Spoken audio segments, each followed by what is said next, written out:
Welcome to I dream. నేను మీ సురేఖ.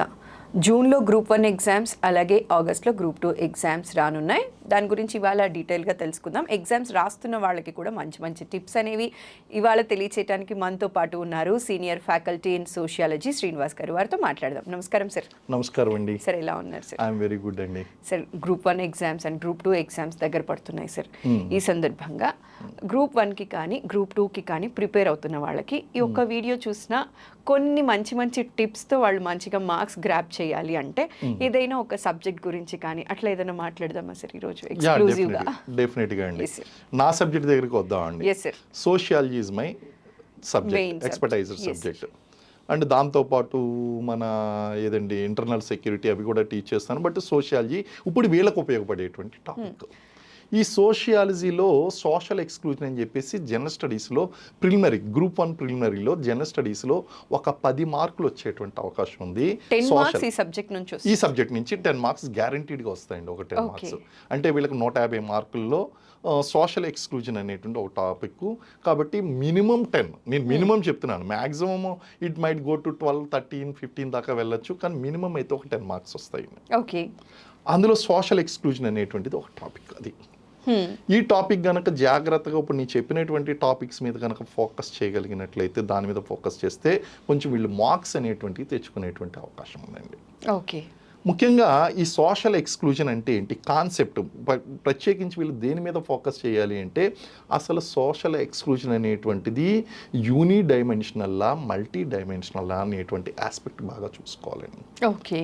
ఎందుకంటే social exclusion అనేటువంటి కాన్సెప్ట్ మీద ఎక్కువగా ఫోకస్ చేయాలి. ఇప్పుడు వరకు జరిగినటువంటి ఏ ఎగ్జామ్ మీద కూడా social exclusion theory it self దాని మీద కాన్సెప్ట్ మీద ఎక్కువగా ఫోకస్ చేసి ప్రశ్న రాలేదు.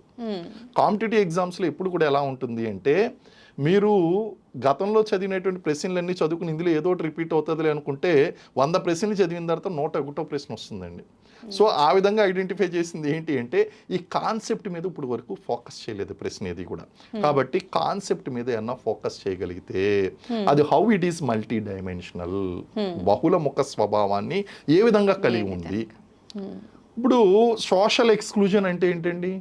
బహిష్కరించడం. ఒక వ్యక్తిని కానీ, సమూహాన్ని కానీ, కులాన్ని కానీ, తెగను కానీ, ఒక వర్గాన్ని కానీ మనం హక్కులకు దూరం చేసి సమాజానికి దూరంగా పెట్టడం బహిష్కరణ, సామాజిక వర్జన, సామాజిక బహిష్కరణ. అయితే ఇది ఇంటెన్షనల్గాను జరుగుతుంది, అన్ఇంటెన్షనల్గాను జరుగుతుంది. ఇంటెన్షనల్ అంటే మన భారతీయ సమాజంలో, ఇదే సమాజంలో నిమ్న వర్గాల వారిని, అణగారిన వర్గాల వారిని, తాడిత పీడిత వర్గాల వారిని, కింద కులాల వారిని ముఖ్యంగా మాట్లాడుకోవాలంటే ఎస్సీ ఎస్టీలను, బీసీలను, ఉన్నత కులాల వారు ఏం చేశారు? ఊరికి దూరంగా పెట్టారు. జరిగింది కదా, గతంలో జరిగింది. దీన్నే మనం బహిష్కరణ అన్నాం, సామాజిక కులపరంగా జరిగిన బహిష్కరణ. మరి ఇప్పటికీ కూడా సమాజంలో జరుగుతుందా? జరుగుతుంది. ఇప్పటికీ జరుగుతుంది కదండి. ఇప్పుడు చూడండి, మనకి చట్టాలు ఉన్నాయి, అన్నీ ఉన్నాయి, అన్నీ ఉన్నప్పటికీ కూడా ఆ పేర్లు అయితే పోలేదు కదా సమాజంలో. ఫర్ ఎగ్జాంపుల్ చెప్పాలంటే మాలపేటలు, మాదిగపేటలు ఎక్కడికి పోయినాయండి గ్రామాల్లో? ఆ పేర్లు ఇప్పటికీ కూడా మనం అంబేద్కర్ వాడ, ఈ వాడ, ఆ వాడ అని పిలుస్తున్నాం. కానీ ఈ కులపరంగా ఉన్నటువంటి వాడలు ఇప్పటికీ పోలేదు.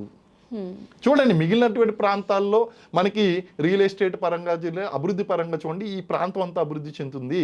కానీ కులపరంగా నిమ్న వర్గాలకు చెందినటువంటి ప్రాంతాలు ఏదైతే ఉన్నాయో ఇప్పటికీ కూడా ఆ ప్రాంతాలు అభివృద్ధి కాకుండా ఉండిపోయింది. వర్జన. ఇంటికి అద్దెకెళ్తాం, అద్దెకెళ్ళినప్పుడు వెజిటేరియన్స్ ఓన్లీ అని బోర్డు పెడుతున్నారు. అంటే ఒక వర్గాన్ని, నువ్వు నాన్ వెజ్ తినేటువంటి వర్గాన్ని నువ్వు ఇష్టపడడం లేదు. ఆ స్మెల్కి కావచ్చు. కానీ కొన్ని కులాలను దూరం పెడుతున్నావు. కారణం ఏంటి అంటే 1989లో వచ్చినటువంటి ఎస్సీ ఎస్టీ అత్యాచారాల నిరోధక చట్టం ఏం చెప్తుందంటే, కులం పేరుతో దూషించినా, కులం పేరుతో అవకాశాలు దూరం చేసినా, వాళ్ళ ఇంటి ముందు చెత్త పోసినా శిక్షలు వేయమని చెప్పింది. సో ఇప్పుడు నువ్వు పలానా నిమ్న కులానికి చెందినటువంటి వాడి కాబట్టి నీకు ఇంటికి అద్దెకి ఇవ్వను అని చెప్పడానికి లేదు, ఎందుకంటే చట్టం అడ్డొస్తుంది. కాబట్టి ఏం బోర్డు పెడతాము? Vegetarians only. నేను ఒక ప్రత్యేక కులానికి మాత్రమే నేను ఇస్తాను, మిగిలిన కులాలకు నేను ఇవ్వను. సో చట్ట ప్రకారం మనం తప్పు చేయట్లేదండి. అంటే ఇక్కడ ఏం జరిగింది? బహిష్కరణ. వర్జన అనేటువంటి జరిగిందండి. సో ఈ కాన్సెప్ట్ని బట్టి అర్థం చేసుకుంటే సోషల్ ఎక్స్క్లూజన్ అనేటువంటిది యూనిడైమెన్షనల్ కాదు, it's a multidimensional aspect.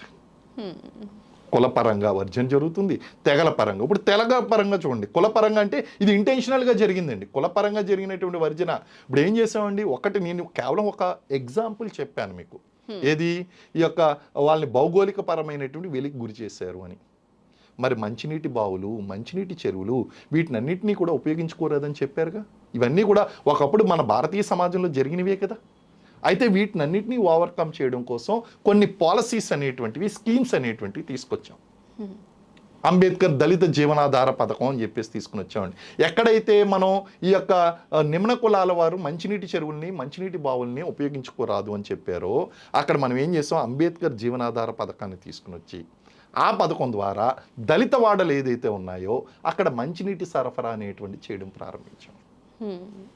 అంటే we are identifying the exclusion part.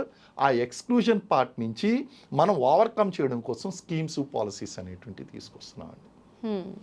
అయితే ట్రైబ్స్ విషయం దగ్గరికి వచ్చేసరికి చూడండి, ట్రైబ్స్ విషయంలో ఏం జరిగింది, వాళ్ళని ఇంటెన్షనల్గా దూరంగా పెట్టామా లేకపోతే వాళ్ళే దూరంగా నివసించారా? ట్రైబ్స్కి ఉన్నటువంటి వన్ ఆఫ్ ది క్వాలిటీ ఏంటి అంటే, వాళ్ళని ఐడెంటిఫైయింగ్ క్వాలిటీ ఏంటి అంటే, భారత రాజ్యాంగం చెప్తుంది ట్రైబ్స్ని ఐడెంటిఫై చేయాలి. ఏదైనా ఒక సమూహాన్ని తెగల సమూహంగా గుర్తించాలంటే వాళ్ళకు ఉండవలసినటువంటి ఒకానొక లక్షణం ఏంటి అంటే ఐసోలేషన్. మిగిలినటువంటి వారికి దూరంగా జీవించాలి, వాళ్ళని మాత్రమే మనం తెగలగా గుర్తిస్తామన్నాం. అంటే ఐసోలేషన్ అనేటువంటిది వాళ్ళ యొక్క లివింగ్ స్టైల్లోనే ఉంది. మిగిలినటువంటి సమాజాలతో వాళ్ళు ఇమ్మడలేకపోయారు, వాళ్ళే దూరంగా వెళ్ళిపోయారు.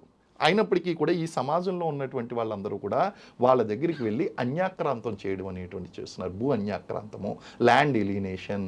అంటే ఎక్కడైతే ట్రైబల్ ఏరియాస్ ఉన్నాయో ఆ ప్లేసెస్లో ఎంక్రోచ్మెంట్ అనేటువంటిది జరుగుతుంది. గిరిజన ప్రాంతాల్లోకి గిరిజనేతరులు చొచ్చుకుపోతున్నారు. దానివలన వాళ్ళ యొక్క సంస్కృతి అనేటువంటిది ఎఫెక్ట్ అవుతుంది, వాళ్ళ యొక్క అటవీ హక్కులు అనేటువంటివి ప్రభావితం అవుతున్నాయి. ఈ కొత్తగా వచ్చినటువంటి అటవీ చట్టాలు కూడా వాళ్ళ యొక్క జీవన విధానాన్ని ప్రభావితం చేస్తున్నాయి. సో ఇది ఇంటెన్షనల్గా జరుగుతుందా, అన్ఇంటెన్షనల్గా జరుగుతుందంటే బోత్ వేస్ అండి. That is the reason it is multi dimensional. So ఇలాగా ఈ కాన్సెప్ట్ మీద ఫోకస్ చేయవలసినటువంటి అవసరం ఉందండి. ఓకే. అలాగే కరెంట్ అప్డేట్స్ మీద ఫోకస్ చేయాలి. ఇప్పుడు మనం ఎక్స్క్లూజన్ జరిగిందండి. ఎక్స్క్లూజన్ ఏ విధంగా జరిగిందంటే, ఇప్పుడు బ్రాహ్మిన్స్ ఉన్నారు, ఇప్పుడు పౌరోహిత్యం చేయాలంటే పురోహితుడి కింద ఎవరిని నియమిస్తున్నాం, ఇప్పటికీ కూడా బ్రాహ్మిన్స్ని నియమిస్తున్నాం, వాళ్ళే డామినేటెడ్గా ఉన్నారు. మరి దళితులు కూడా పౌరోహిత్యం చేయొచ్చా? దళితులు పౌరోహిత్యం చేస్తే భారతీయ సమాజం అంగీకరించిందా? అసలు అర్హత ఇవ్వలేదు కదండి. మన యొక్క వర్ణ వ్యవస్థలో చూస్తే బ్రాహ్మణులు మాత్రమే వేదాలు చదువుకోవాలి అని ఉంది, క్షత్రియులేమో రాజ్యాన్ని పరిపాలించాలి అని ఉంది, ఈ యొక్క వైశ్యులేమో వ్యవసాయము మరియు వాణిజ్యము చేయాలని ఉంది, అండ్ శూద్రులకేమో పై వర్ణాల వారికి సేవలు చేయాలి అని ఉంది. దాన్ని మాత్రం అంగీకరించారు చాలా సంవత్సరాల వరకు. కానీ కొత్తగా వచ్చినటువంటి భారత రాజ్యాంగంలో వచ్చినటువంటి మార్పుల కారణంగా క్వాలిఫికేషన్ అనేటువంటి, నువ్వు వేదం చదువుకుంటే యువర్ అర్హుడివే. మరి దళితులు కూడా మనకి భారతీయ సమాజంలో పూజారులుగా మారారా? ఎస్ అనే చెప్పాలి. భారతదేశంలో మొట్టమొదటి దళిత పూజారి ఏదు కృష్ణన్ అండి. 2017లో కేరళలో ట్రావెంకోర్ జిల్లాలో అక్కడ మనప్పురం శివాలయంలో ఆయన అపాయింట్ చేయబడ్డాడు. అంటే దీని మీద ఫోకస్, లేటెస్ట్ అప్డేట్ అండి. అంటే ఇప్పుడు ఏంటి, ఎక్స్క్లూజన్లో భాగంగా బ్రాహ్మణులు మాత్రమే పౌరోహిత్యం చేయాలి అనేటువంటి మన భారతీయ సమాజంలో మొట్టమొదటిసారిగా ఒక దళితుడు పురోహిత్యం అనేటువంటి చేయడం జరిగింది.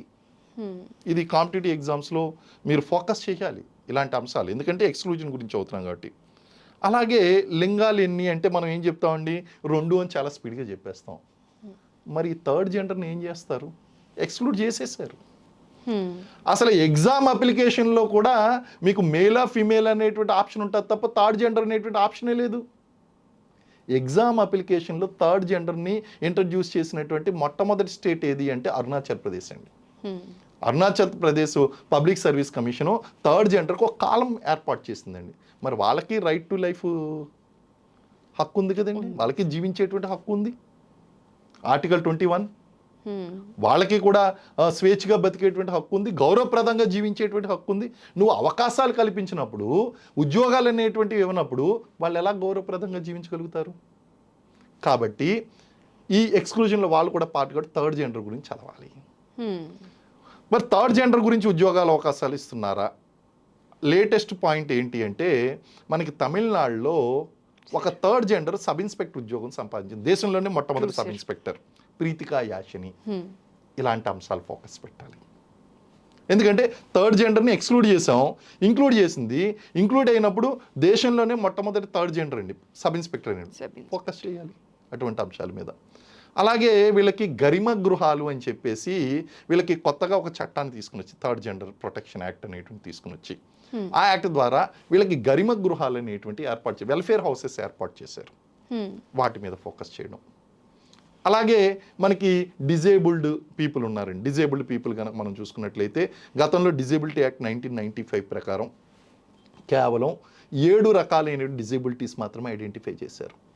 కొత్తగా వచ్చినటువంటి 2016లో వచ్చినటువంటి ఆ యొక్క కొత్త చట్టం ఏదైతే ఉందో అందులో 14 కొత్తగా యాడ్ చేసి మొత్తం డిజబిలిటీస్ 21 చేశారండి. ఓకే. సో ఇలాంటి లేటెస్ట్ కరెంట్ అప్డేటెడ్ పాయింట్స్ అనేటువంటి సోషల్ ఎక్స్క్లూజన్లో భాగంగా వీళ్ళు ఐడెంటిఫై చేయాలి. దాంతోపాటు మహిళల దగ్గరకు వచ్చేసరికి మహిళలు భారతీయ సమాజంలో వాళ్ళ స్థానం ఎలా ఉంది, వాళ్ళ మీద హింస ఏ విధంగా జరుగుతుంది, ఆ హింసను అరికట్టడం కోసం మనం తీసుకొచ్చినటువంటి చట్టాలు ఏ విధంగా ఉన్నాయి, పథకాలు ఏ విధంగా ఉన్నాయి అన్న దాని మీద ఫోకస్. అన్నిటికంటే మెయిన్ మిషన్ శక్తి, మిషన్ సంబాల్, మిషన్ సామర్థ్య ఇవి ఏదైతే ఉన్నాయో సంబాల్ అండ్ సామర్థ్య ఈ 2 అంబ్రిల్లాస్ చాలా ఇంపార్టెంట్. మిషన్ శక్తి చాలా ఇంపార్టెంట్ అండి స్కీమ్స్. వీటి మీద కూడా ఫోకస్ చేయవలసినటువంటి అంశం ఉంది. దీంతోపాటు ఈ యొక్క ఇంక్లూజివ్ స్కీమ్స్ ఎవరికి ఓల్డ్ ఏజ్డ్ పీపుల్కి అండ్ డిజేబుల్డ్ పీపుల్కి ఉన్నటువంటి ఇంక్లూజివ్ స్కీమ్స్ ఇలాంటివన్నీ కూడా ఫోకస్ చేసుకుంటూ మనం కనుక జాగ్రత్తగా చదివినట్లయితే అంటే ఇందులో మొత్తం టాపిక్ని మీరు 3 రకాలుగా డివైడ్ చేయాలి. ఒకటి ఏంటంటే వాళ్ళు ఫేస్ చేస్తున్నటువంటి సమస్యలు ఏంటి, రెండో పార్ట్ ఏం చేయాలంటే ఆ సమస్యలకు సమాధానంగా ప్రభుత్వం తీసుకొచ్చినటువంటి పాలసీస్ ఏంటి, మూడోది ఏంటి పథకాలు ఏంటి, చట్టాలు ఏంటి. ఈ విధంగా కనుక 3 పార్ట్స్గా డివైడ్ చేసి చదవగలిగినట్లయితే 10కి 10 మార్కులు ఎక్కడ మిస్ కాకుండా వస్తాయండి. షార్ట్ టైం దీన్ని అన్నింటినీ కలిపి వీళ్ళు మహా అయితే ఒక 2 డేస్లో కవర్ చేసేయచ్చు. సో 2 డేస్లో ఈ టాపిక్ కనుక కవర్ చేస్తే 10 మార్క్స్ మంచిగా ఉన్నట్టే. Thank you so much sir. ఎందుకంటే గ్రూప్ 1కి కానీ గ్రూప్ 2కి కానీ ప్రిపేర్ అయ్యే వాళ్ళకి 10 మార్క్స్ ఈజీగా ఎలా గ్రాప్ చేసుకోవచ్చు అన్నది ఒక చిన్న వీడియోతో వాళ్ళకి ఇంకొకసారి రిమైండ్ చేసినట్టు కూడా అవుతుంది సార్.